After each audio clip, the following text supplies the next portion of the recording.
Alam nyo guys, sa totoo lang, di ba maraming nagagalit sa akin dahil mga pinagbablock ko sila eh. Sa totoo lang, ayaw nyong aminin na nagagalit kayo sa akin, sa totoo lang. O di ba? Hindi nyo man ako kakilala, okay lang yun, di ba? No, gubanti kayo, di block nyo rin ako. Yan ang tunay na pangyayari. O di ba? Walang samaan ng loob dun. O mas lalo yung mga kupunan, di ba magkakaiba kayo na kupunan. O eh, hindi naman po pwedeng pag-isahin yung kupunan, o di ba? O pwede ba yun? Ibang team pagkakait. Hindi sumama kayo sa team namin, o iwanan nyo yung team nyo. Paga. O di ba? Hindi. O yan ang ibig sabihin, o di ba? Kailangan intindihan lang. Wala kang bilabasa sa ibang tao. O di ba kapag binala ka, di okay lang. Wala namang problema sa akin. Sagot ko lang lagi, okay. O pag tinanong ko, bakit mo binala? O di ba? E di sabihin ko, okay. Ang ibig sabihin ng okay, di na kita kukontak kahit binalak mo na ako eh. Yan ang tunay na pangyayari. At hindi na tayo magtatagpo. Yan ang tunay na pangyayari. At hindi tayo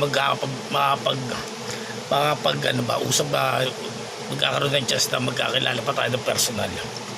Yan ang tunay. Okay? Chat pa lang eh, iniiwasan mo na ako eh, di mas lalo ng personal. O diba? Kaya walang sama ng loob dun. Dahil di tayo magtatagpo ng mga mata natin. Okay? Okay na. Nagpaliwanag na ako sa inyo ha. Yan tunay na pangyayari. Mga porter, wala naman akong binablock sa kanila eh. Kasi love nila ako eh. O diba? Yan tunay. Sigarawan ako cute. O diba yan tunay.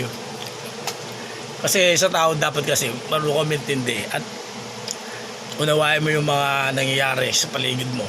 O diba? Hindi yung kagustuhan mo lang eh. Sasangalang-alang mo yung ibang tao.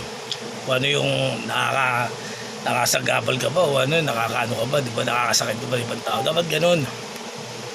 Hindi pa sarili. Gusto magsarili, nakabanyo.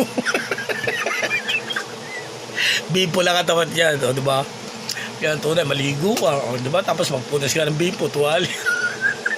Tapos yung maligo, siyempre nakabutubad ka eh, o diba? O sige, hasta la vista baby, are you there?